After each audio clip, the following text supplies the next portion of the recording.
SIR এর পরেও 1 লক্ষেরও বেশি ভুয়ো ভোটার। বারাকপুর 1,46,000 ভুয়ো ভোটার, এরকমটাই দাবি।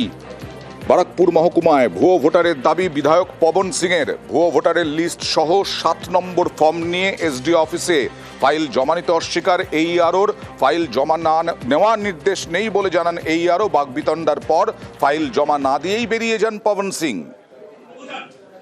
আপনি কাজ করেছে তো, আপনার আন্ডারে বেরোরা কাজ করেছে তো, তাহলে এত বাংলাদেশি ভোটার, রোহিঙ্গা ভোটার আপনার ভোটার লিস্টে থাকলো কি করে? আপনি আমাকে জবাব দেন। 10,000 11,000 কত দাদা? 13,000 সামথিং। 13,000 ভোটার কি করে বলে? আপনি শেষ করুন শুনুন। না আমি তো বলছি আপনি আমাকে উত্তর দিন। আপনি শেষ করুন শুরু করুন। আপনি আমাকে উত্তর দিন, আপনার অফিসাররা কি করেছে? আপনি আমাকে উত্তর দিন।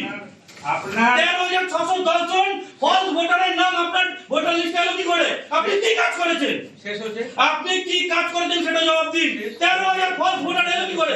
13,610 জন আমরা কাউন্ট করে আপনাকে বলছি। আপনাকে কি লাগে দেখো ফর্ম বার করেন তো। আপনি কি এটা নির্বাচন কমিশনের ফর্ম নাম্বার 7, এটাকে আপনি অস্বীকার করছেন? এখানে কি লেখা আছে?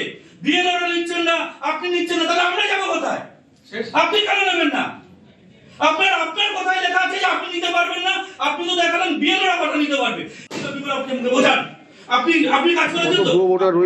আমার ওখানে তো মোর দ্যান 20-25,000 আছে। কমপ্লেনের জন্যই আমি এসেছি। তো কালকে ইআরও স্যার বলছে কি না আমি নিতে পারবে না, আমার উপর থেকে ইনস্ট্রাকশন নেই, আমি আমার উপর থেকে কথা বলে পড়ে আমি নিতে পারবে।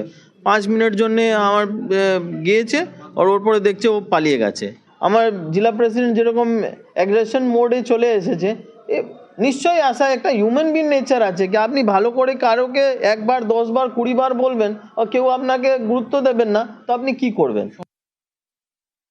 পবন সিংকে 2021 থেকে 2026 অবধি কয়টা পোস্টার ছাড়া মানুষ কবার দেখেছে? আজকে এই বিজেপির প্রধান লক্ষ্য বাংলার মানুষের ভোটাধিকার খর্ব করা, বাংলার মানুষের গণতান্ত্রিক অধিকার কেড়ে নেওয়া। আমি শুধুমাত্র এইটুকুনি বলছি যে সত্যি যদি ভাটপাড়ায় আপনার কথা অনুসারে 26,000 অবৈধ ভোটার থাকে, তবে সবার আগে রেজিগনেশন দেওয়া উচিত পবন সিংকে, কারণ তিনি কাছাকাছি ভোটে জিতেছিলেন।